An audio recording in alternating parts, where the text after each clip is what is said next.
started like, I think it started like everybody that, right, you want to start a practice, you want to get going, and just trying to figure out how you go about that. And I started 18 years ago as an owner, and I use that term very, very loosely when I say owner, because basically I would see patients and I would avoid any difficult situations or anything that came up, right? If something comes up, then I'll just go see a patient. I could ignore that and hopefully it will just kind of take care of everything on its own. You make a decent living. But I kind of realized that this was going to be my life in a sense, that I'll make a decent living. The business isn't going to make any money, but I'll take what I can out of it. I'm going to see more patients than anybody else, work weekends, catch up from the week, whether that be documentation or whatever. And I wasn't, the further and further I got into it, I was not comfortable taking more than a day or two off, because I recognized the business, at least I believed, the business survived because I saw the patients and I had to see so many. And I mentioned this on the podcast not too long ago, but I went one time 18 months without taking a day off. And I don't say that as a badge of honor. I kind of admit it because it's somewhat pathetic that I really believed that it could not survive. And I think about my young family at the time, and I just, it hurts. It hurts that I would do that. But those are the beliefs, right? And if you believe that and you find evidence to support that belief, then you just, you go full in. And I just realized that that was kind of an example of what my mindset was. I'd kind of given into the idea that, and beliefs that this was going to be my career. Like I said, seeing a ton of patients, working weekends, doing the accounting, paperwork, whatever it was, no freedom, short vacations, no chance of increase in salary just because, the insurance isn't going to reimburse any more than what they already are. So I just kind of came to the realization that this was going to be this is my career. Difficult to save for retirement. And on top of all that, you burn out, right? Everybody kind of experiences that. When you feel all of these things, eventually burnout comes. And like I said, I started in 2005. So in 2020, when COVID hit, I was extremely nervous when COVID hit because no patients. April came around and I was obviously as busy. We lost about 75% of our patients. And so I wasn't as busy. We weren't working as many days. And I remember I went to my kitchen table, I opened my computer, and I just typed up this strategic plan. And I labeled it belief ceiling. And I brought it today because I wanted to kind of tell you what I typed out. And so the strategic plan, I wrote down my situation. So my situation was, hey, listen, I've been doing this for 22 years now. And treating patients is young man's game. I don't know how many more years I can continue to do what it is I'm doing. Just this at this rate, just the number of patients that I see. And I said, the problem is that financially, I struggle to make ends meet if I back away from patient treatment and have someone else step in. I can't seem to figure out how to make more money per patient. And I feel like I'm missing the boat when this happens, because I know that other clinics are doing this. Other clinics are doing this, but for some reason, I can't figure it out. And I feel like I'm stuck. I'm in a rut, and I keep doing the same thing over and over and over. And so I wrote that out, my situation, and I wrote down kind of what I wanted. I said, I want to be able to back away from treating patients, run my business, and I want to make $100 per patient. Now that was, for me to write that actually $100 per patient, I think back to that is insane. That I could imagine that I could actually make $100 a patient. I was just throwing a number out there, the biggest number I could actually think of. And then I wrote down my beliefs. I said, financially, I can't make this work. This does not work. Secondly, I can't make more than $68 to $70 a patient. This market doesn't allow it. There's no way around it. So that's what I knew. or at least that's what I believed. I knew it wasn't true because other people were doing it, but I had all the evidence in my own life to support that. And I just never witnessed or experienced it, but I knew other people out there were doing it. So, I figured I'd spent the last 15 years looking for evidence to support my beliefs that I couldn't make more than I was actually doing. We want to make sure we're right. So I would always use that narrative. Listen, the insurances, they are never going to pay us. They're never going to increase their reimbursement. And patients won't pay out of pocket because they've kind of been taught the whole insurance system that insurance should pay for physical therapy. That should be my copay, right? So I told myself these things so that I can convince, in a sense, strengthen my beliefs. Even though I didn't want those to be my beliefs, your brain doesn't want to be wrong. So you're going to find any specific evidence to support that. So I had found that support. And these were the narratives I tell myself over and over and over again. But I knew somewhere out there, other clinics were successful and people were able to do this. I just didn't know who they were or what. So like anything else, I stewed on that for a couple of months. I am the master of writing up strategic plans, coming up with great plans, goals, and then walking away from them because I need to go treat a patient or whatever it is I need to do, right? So I stewed on that for a couple of months. And then a buddy reached out to me and he said, hey, listen, an attorney buddy of mine here in Vegas. And he said, hey, listen, my old college roommate, he has this podcast. It's called the PTO podcast. I don't know if you're interested in it, maybe check it out. And this was in June. So that next week I was driving around. I thought, let me listen to the first couple of episodes. And the second episode spoke to me like nothing else.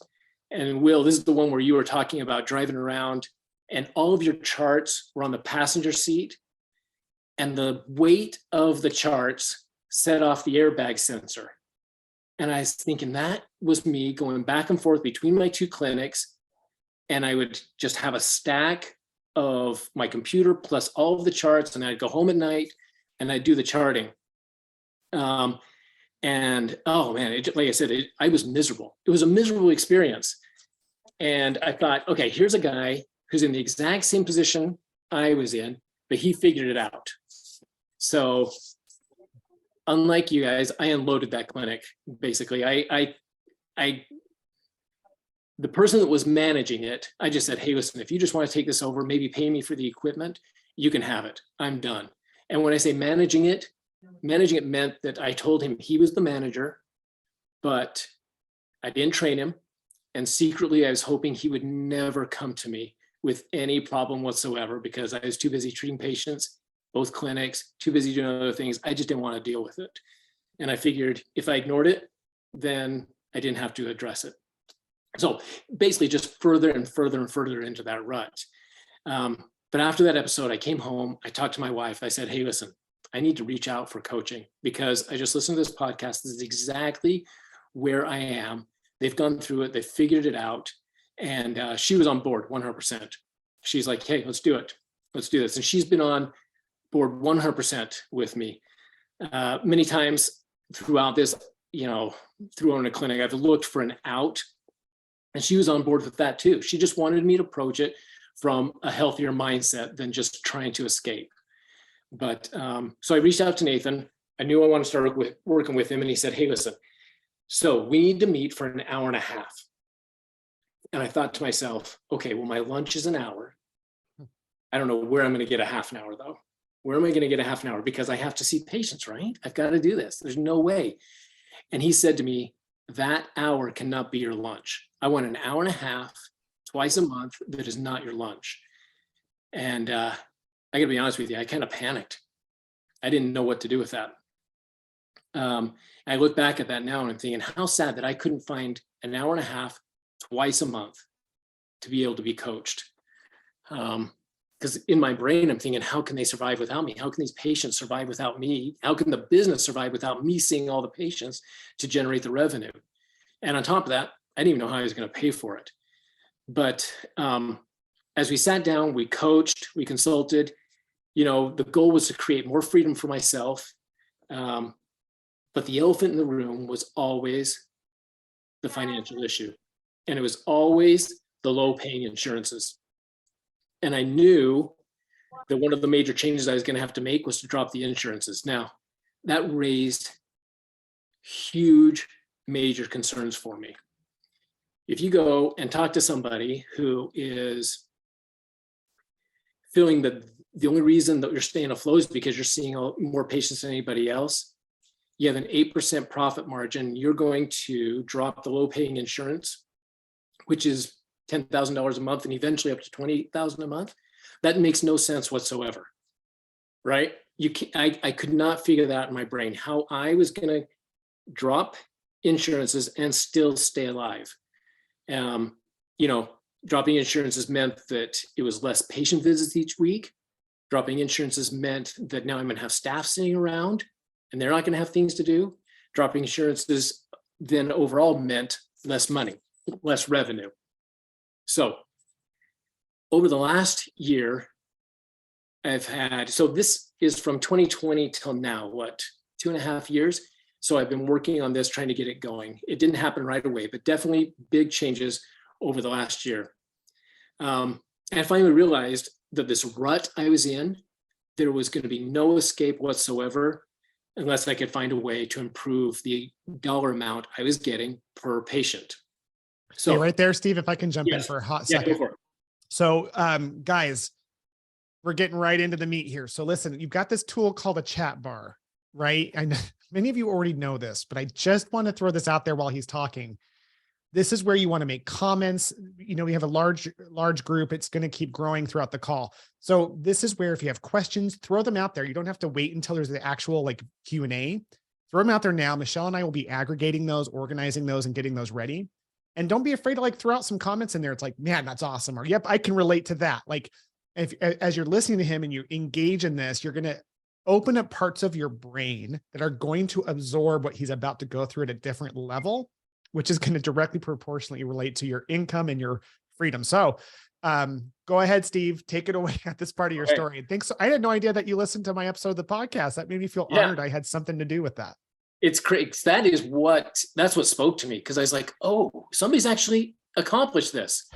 I just didn't realize all the baggage that I was bringing into it. So Jill just really quickly asked what the podcast was called. It's PTO Club. So you can pull up that podcast. Nathan Shields said he was going to try to be on this call. So if he shows up, we'll make him promote his podcast. But it's awesome. And everything that you are feeling in terms of being scared, Jill just mentioned that she's scared. That is what I'm going to explain right now, right? Because somebody just tells me, and my coach just says, hey, you just need to drop the insurances. That makes no sense. That makes no sense whatsoever to somebody who is scraping by with no profit margin. And you're going to tell me I'm going to give up $10,000 a month and realistically maybe $20,000 a month down the road. But I came to the point where I realized there was no way I was getting out of this rut unless I could improve the dollar amount. And I knew that there was no way to improve the dollar amount per patient unless I dropped my biggest insurance plan. So my insurance plan, this big one, it was paying me $36 a visit, and it accounted for 25% of my patients. And listen, from outside, when I say that now, right, it makes me sick, but when you're stuck in the middle of it, you can't see any plausible alternative. There is no way, right? How am I going to make up 25% of my patients? So when I'm acting from that type of mindset, I can't be innovative. I can't problem solve. I can't offer solutions. And I also knew that if I didn't make a change, I was going to run into the exact same problems I've been dealing with for the last 15 years, just over and over again, right? Not being able to hold on to staff because they burn out. I had a great PT that was with me for 10 years. I don't know how he lasted 10 years. I really don't, because that guy, I expected so much of him, and it was just over and over again, right? Just the cycle. So no direction for staff, no potential, no guidance, because I just get right back into treating and hope the clinic runs itself. And I was losing A players over and over again because I wasn't doing my job. So over the years, it's funny, I'd pull out my calculator and I start punching numbers on how I could get rid of this insurance company. And financially, it just didn't make any sense. And it got to the point, it was kind of a joke in my office. My staff would hear me with my calculator just punching over and over. And they're like, oh no, here he goes again. Here he goes again. And I just couldn't figure it out. The interesting thing is, it wasn't fair to the patients either, because at $36 a visit, I mean, I knew I needed them there. I needed a patient full, but I resented them for being there and having me treat them for 36 bucks. It was really odd. So anyway, could never figure out a way to financially do this. And the amount that insurance came in was basically my salary every month. So I didn't want to give that up. Here I'm going to now work for free. All the thoughts that everybody talks about, it gets scary because then you start thinking, the doctors aren't going to send to me now. Our patient's not going to come because I'm out of network, right? All of those things that everybody— Steve, hold on a second. Let's ask, what do you guys think? What's limiting people from— I want everyone to chime in now. You can do it in the chat, speak up. What is limiting us from dropping healthcare insurance contracts? So he mentioned the big one, like losing referral sources. Is that true for you guys? Some heads are bobbing. Silence is acceptance. What else? What else is causing us to resist that? Seth says insecurity. Cindy says fear, not afraid of losing referrals. Carly mentions losing patience. Okay. Yeah. Maybe it's also the Hey, knowledge. Will. Yeah. Let's hear it, Candace. It's Candace. I'm walking my dog, so I can't type and walk, and it's cold. I think one of the biggest things is that we all fear losing something, money, referrals, doctors referring to us. But honestly, we need to stop dropping these. We need to start dropping these insurance companies that pay us 36 bucks because, first of all, everybody who's on this call might know I'm a straight shooter. That's bullshit. And second of all, the more of us that will drop these insurances, the better we can start to advocate for our professions. Yeah, I agree. And it's one of those things where like inflation is affecting everything except for healthcare reimbursement. And those companies are growing. United Healthcare making billions of dollars, and we're still getting paid $65 flat rate. It's ridiculous. And we keep taking it, right? Like, yeah, I love Katie's comment here about like, I'm fearful that patients would think I was getting gritty because they have no idea how little we were paid. It's true. And it's hard because, I had someone once tell me this, that physical therapists are the most fear-based entrepreneurs that he's ever met. He was a coach that worked in multiple industries. And I have thought a lot about that as to why. I really have. I've talked before about how I think there's like reasons that we don't need to get into, like the schools and like just kind of how we're formed growing up. But I do have a quick thought. I told my friend, I'm like, we spend all day with worst case scenarios. All day. It's people who had horrible accidents happen to them. So we're kind of almost subconsciously trained to think of the worst case scenario and prepare for it and think about it. And that maybe have nothing to do with it. But at the end of the day, we are so fearful in our actions. And when I interact with entrepreneurs, I'd say more than 50% of what I do when I'm coaching people is just dealing with their fears. Like whatever group I'm in. Well, what if I do this and it doesn't work? It's like, are you happy with what you're doing? Like we've got to do something radical. And that's why this group is going to make a difference, is because we've got the best minds, the most courageous leaders out there who are going to punch fear in the face like Steve did. So Steve, given the fact that we're almost half an hour in, I would love for it to kind of, if you don't mind, I'd like to kind of direct you a little bit here.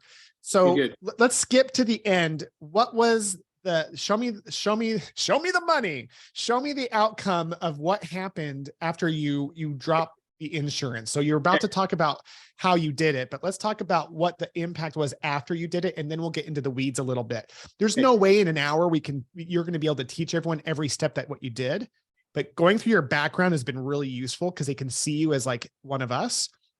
Now share with them what the change was in your world. Okay. So just really quickly too, the thing that finally got me from operating from just that scared, everything that everybody's listed here was this positive intelligence course. That just made it so that I did not operate from fear, but I operated from a place of being able to navigate and to be able to innovate and create programs. It's incredible. And I can talk a little bit more about that as we go. So, okay, the outcome. So we drop our first insurance, right? That was finally, and any insurance you drop is going to take 90 days at least. So we drop our first insurance October 2021. And we immediately went down 17% in our numbers immediately. But obviously our average patient went up. So, and this was kind of my concern is, okay, great, my numbers go down, my expenses are the same. The average number per the average dollar amount per patient goes up, great, but where am I getting the revenue to support, where my costs are? So anyway, down 17%.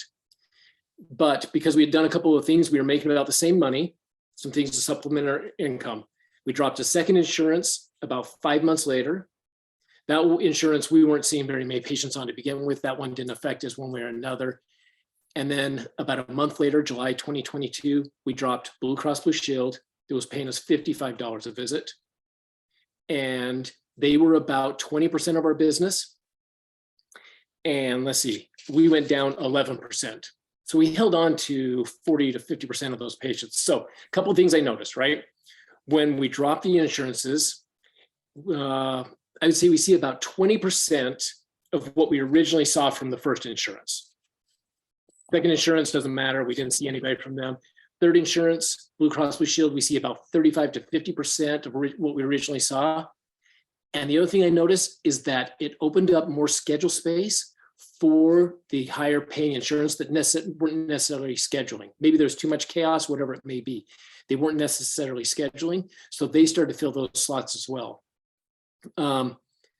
But we didn't drop as much as I anticipated by dropping those two insurances, our total patient numbers.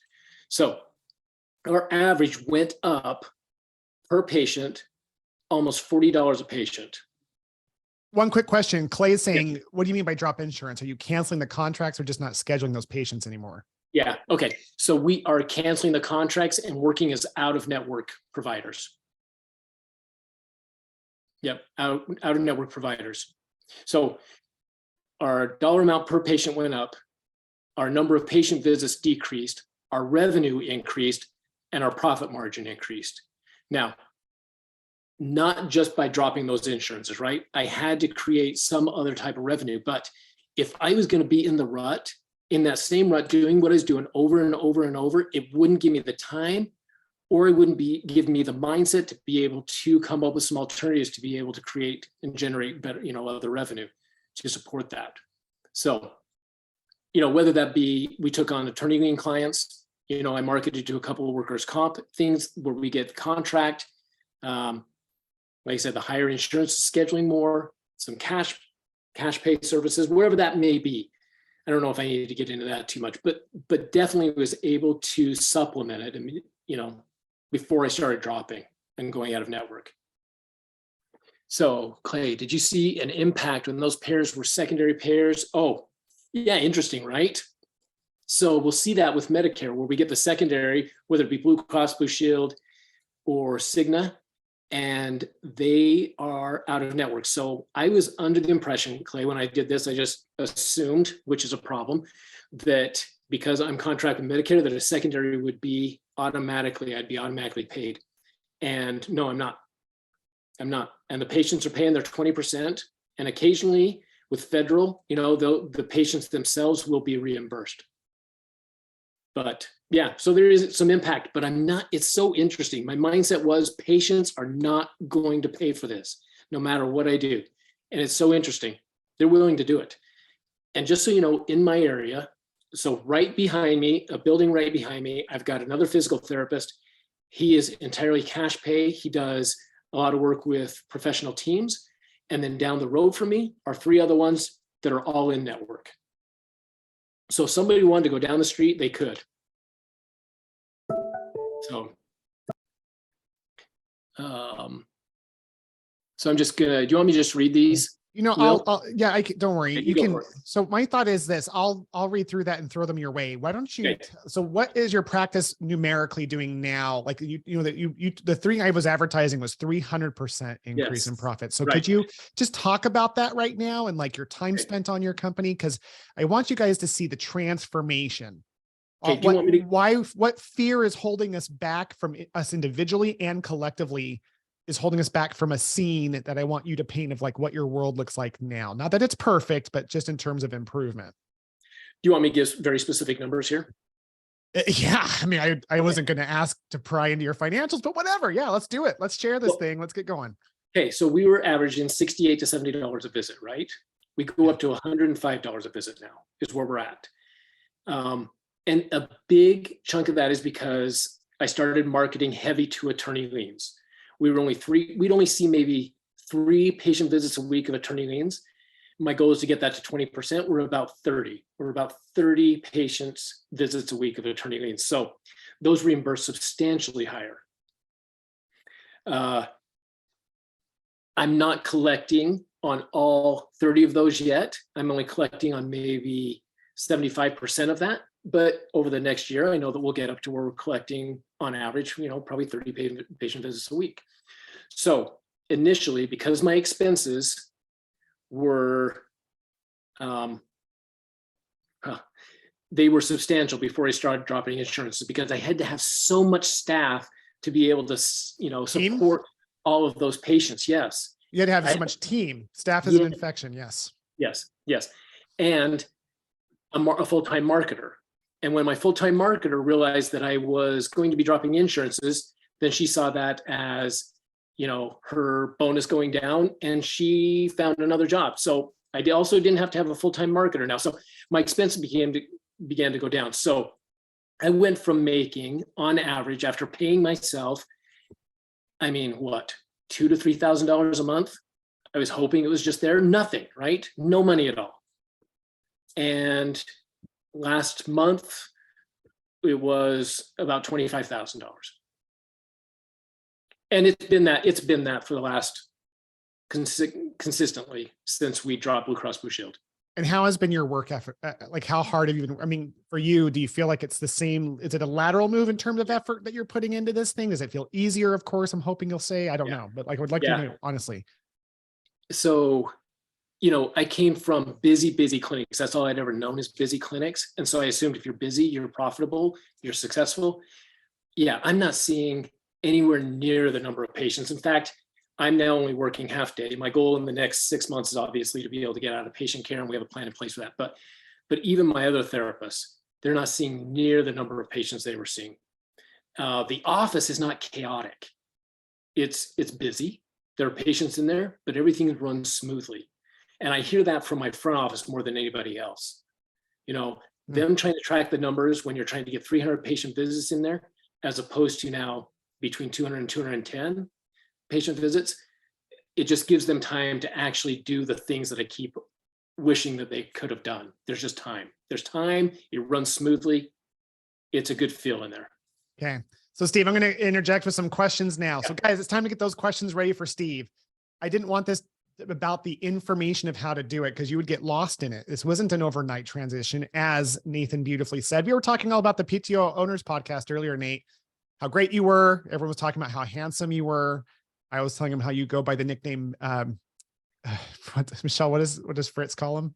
Grizzly Adams. Grizzly Shields. He calls him Grizzly Shields. Yeah. Grizzly Shields. So starting off with question numero uno. Yeah. So PTO podcast, go listen to it. It's awesome. Michelle's been on it. Steve's on it. I've been on it a little bit. Good times. And Nathan, of course, is brilliant. Clay says, are you holding the lien or using funding companies? Yeah. So I've had funding companies come to me. But with a funding company, you get substantially less. However, you would be able to drop an insurance sooner because those funding companies pay you monthly.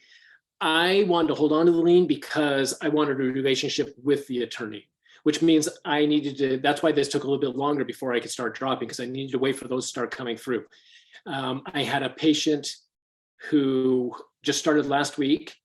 She works for an attorney's office. She found out that, we hold on to the liens instead of getting a funding company. She sent us 2 patients today on lien. And the other thing that's nice when you're out of network, so if anybody's looking at doing liens, it's just something we just figured out.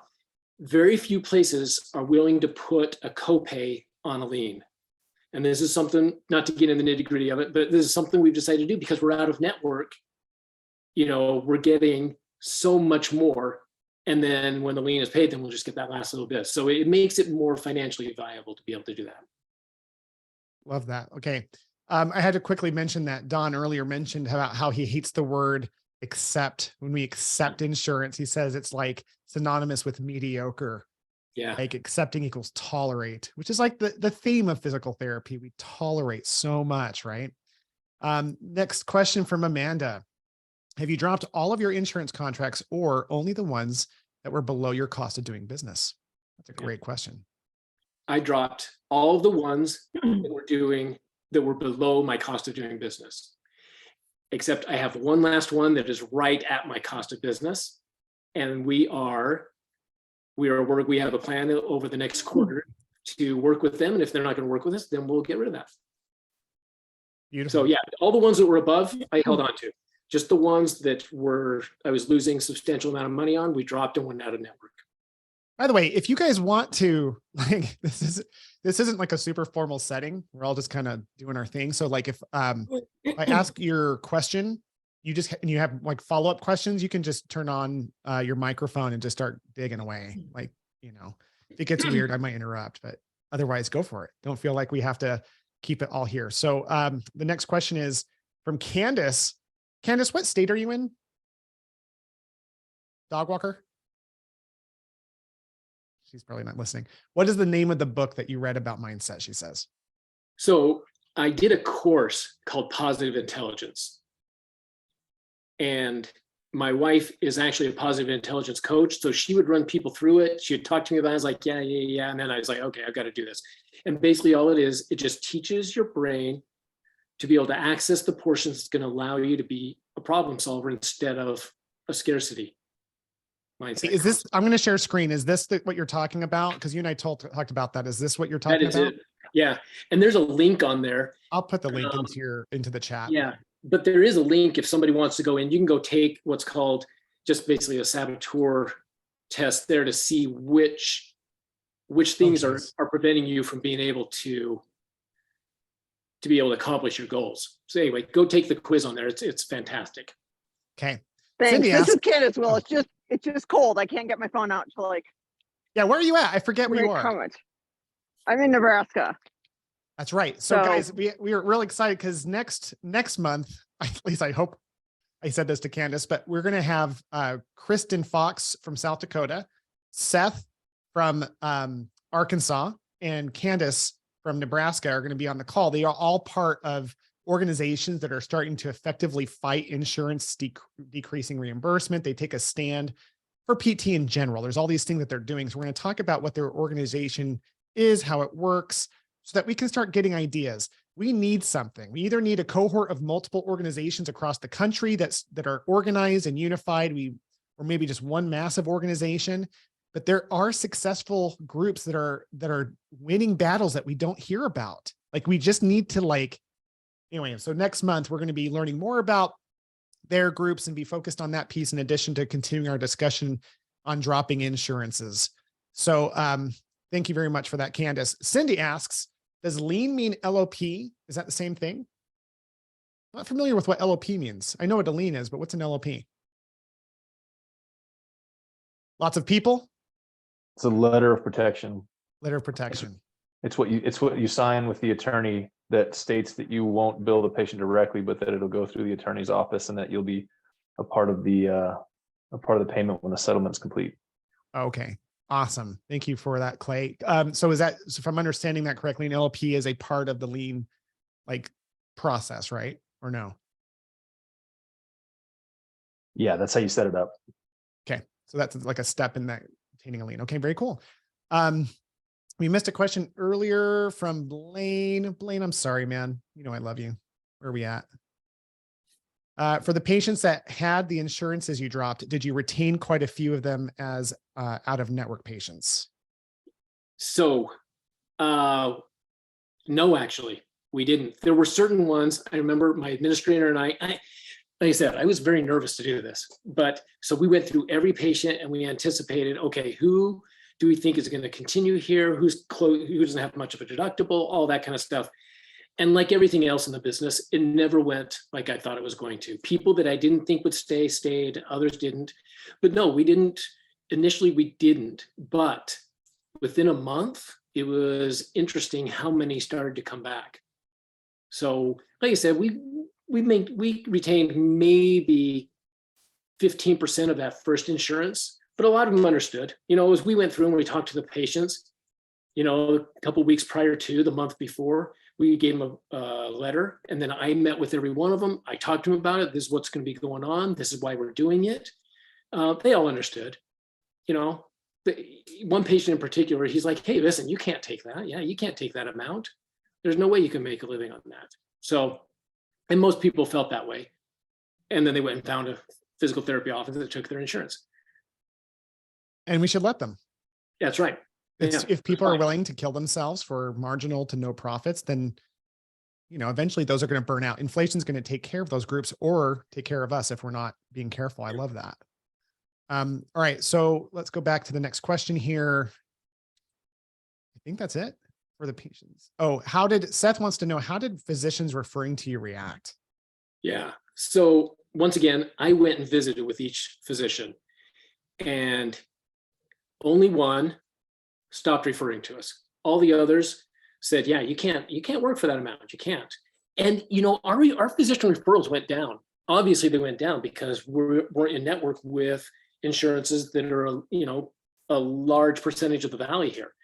But those doctors still send to us, and they send us the patients with the good insurances. And the other thing is too, even the ones that are out of network, they'll go and talk to their patient. "Hey, listen, this is out of network, but I want you to go here." So it really, it's gone down, but it hasn't hurt us. It really hasn't. I was shocked by that. All these things I believe that were going to happen weren't as bad as I thought they were going to be. That's amazing. I just want to also say that right now, with the industry, the country being where it is, we have the perfect excuse to explain to doctors why we're doing this. It's like, yeah, with everything that's going on. There's an article that recently came out that Angie McGilvery sent over that talked about, from the APTA, that talked about this large number of physical therapy companies that are losing PTs. There's like this exodus of PTs that are occurring across the country. So retaining team members is becoming a trend, or difficulty in retaining team members is becoming a trend that we can track. And it's very indicative of like everything going on with inflation and what's else occurring to us. And yet insurance companies don't change their reimbursement because we keep taking it. Yep. So as we look at like the stories and how to create this, that's what I would like to do in subsequent meetings, is to build on that together on what we can do to do that. Because you're on this call specifically to learn about this one cycle of action that has been super successful for Steve.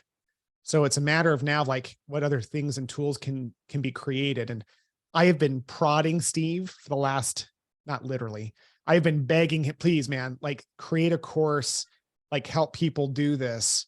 And he's now looking at doing that. If you're interested in working with Steve, again, I get nothing financially. I'm not here to sell you guys anything, but if there are services out there, I'll say, hey, that looks like a good one. Steve did it. If you're wanting to work with him, let me know. You can email me, the guy that blows up your email every week. Just email me back and say, I'd like to be involved or whatever. And I'll get that group over to Steve, and then he can get in contact with you to create something. But either way, on these calls, we'll do little pieces of how to do it, maybe problem solve, just to help you do that. Nathan mentions another friend of his dropped United Healthcare recently and retained 1/3 of their patients out of network and collected their payments up front, which is like the billing and collecting piece of our industry is insane. So if we can eliminate that piece of it, which is, that'd be wonderful.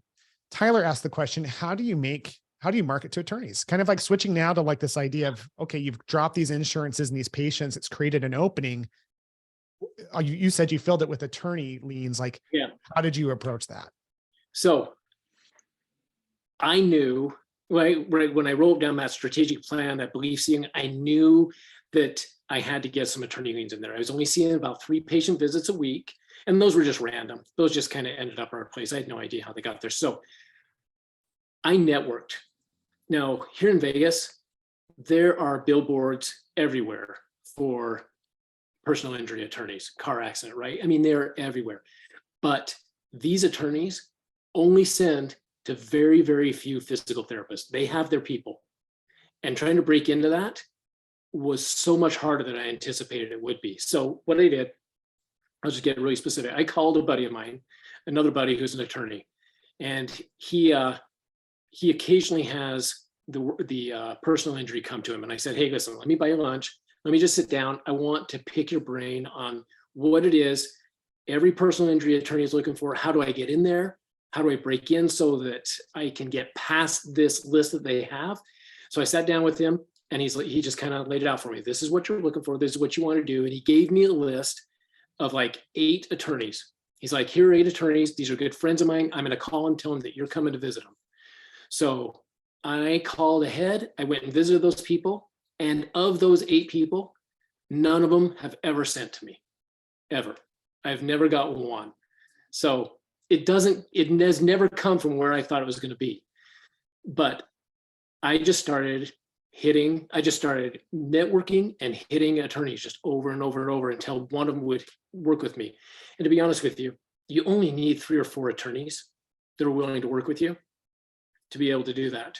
Like I said, I've got this one lady who just came into the office as a patient, kind of saw what we were doing, how we're different, and is starting to send to me now too. So just network, and I can give you more specifics as well on kind of what you say to the attorney, what you're looking for. But for the most part, it is networking and just pavement.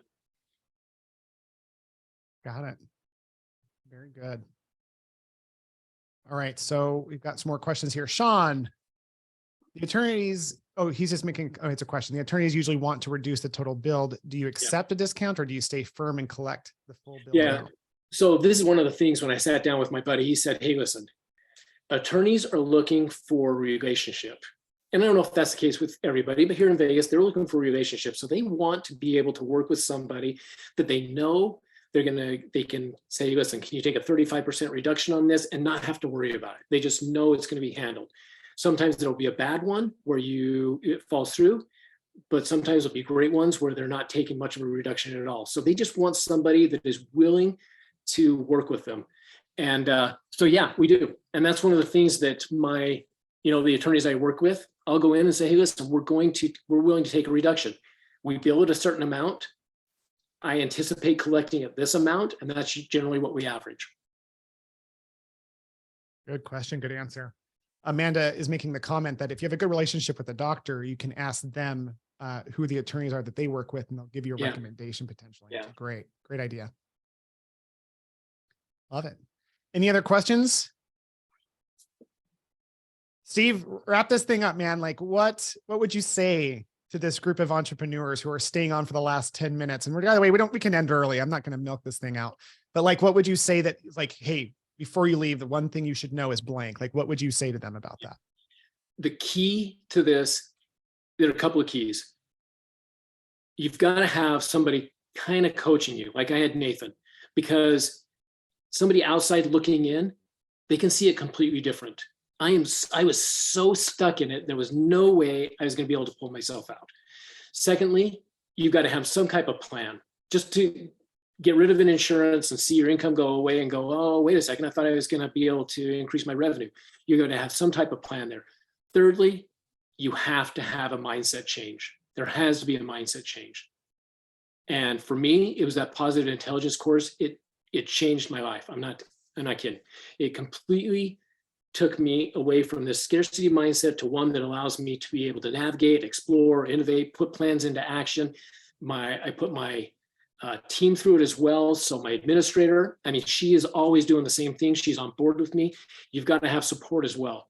So you've got to have support in the office and at home. If you have, a partner or spouse, you've got to have support there. So I know that as we began this process back in 2020 with Nathan, my staff is completely different, because as you're going through the change, things don't align with people. As we come up with our values, they didn't align with people, and that's fine. That worked. But I'll tell you, just by going through this, I don't feel like I'm in a rut. I feel like there's hope. I feel like there's a plan. I see there's freedom. I see that there is, I'm excited about the industry instead of thinking, oh, great, this is kind of what I'm stuck with forever. Thank you so much, Steve. Guys, think about what would happen if we all did this industry wide. Like we just didn't take it anymore. Like we just started doing this. It would change how everything operates. We would start becoming those first line contacts for people with musculoskeletal disorders instead of a referral that gets sent out to the side out to become those doctors in the community. So we have next month, our next meeting is going to be only 3 weeks away. I'm announcing it now. I just decided this a few minutes ago. We're going to have our next meeting on March 8th, which is a Wednesday at 4 p.m. So we are going to ask Kristen and Candace and Seth if they will be here in attendance. Since I've got you on the phone, guys, or on the line, is that something you guys can make? Just get back to me. For the rest of you guys, just remember, as you go out there and you fight for your practice every day, the more we do this together, the better result. In my 3rd year of PT school, I was suspended from PT school for suspected terrorism in 9/11. True story. I was almost expelled. I'll tell that story another time. But let me tell you, for a year, I had to defend myself. And I had to do it with people who knew, liked, trusted, and stood with me. That's what we're facing right now. And I have a belief. I knew when that happened, it had something to do with my future life. Like, this is it. And I feel like this is the beginning of that, is that we need to stand together to fight what seems like an impossible fight in order to get our industry where it needs to go. I want this generation of entrepreneurs to be looked at by younger generations as the one that made everything change. We have everything we need. We've got the intelligence, technology, the courage. We just need to do it together. Without together, it won't happen. So please join me next month, March 8th at 4 p.m. Mountain Standard Time to continue this discussion and learn from these other groups that are organizing to start fighting these suppressive forces directly and learn how to win. Thank you, Steve, for being here. Such an honor to have you on the call. I sure hope you'll be here next week or next month so that we can continue to have more of this discussion in addition. But guys, what else do you guys want to hear about? I'd love to hear from you in an email, a text message, Facebook, whatever. Like, send me ideas of what we should be talking about and be doing. Remember, it's not just about thinking about it. It's like, what can we be doing together in order for us to be able to make this work? Because ultimately, when we win, our patients win. Lots of thanks and kudos, Steve, are in the chat right there. Let's go ahead and wrap it up early. I'd love it if guys, if you don't know me, we start on time and we end early. So next call, make sure you're there at the beginning because we kick it off right away. Yeah. Send your love to Steve right now before we head out. Thank you, Kristen. Everybody, sure appreciate you guys taking time out of your crazy busy day to be here with us. I hope you go to bed a little bit more like proud of the fact that no matter how busy you were, you did something extra for your practice and for yourself today. Have a great night, you guys. We'll see you on March 8th. We'll see you then.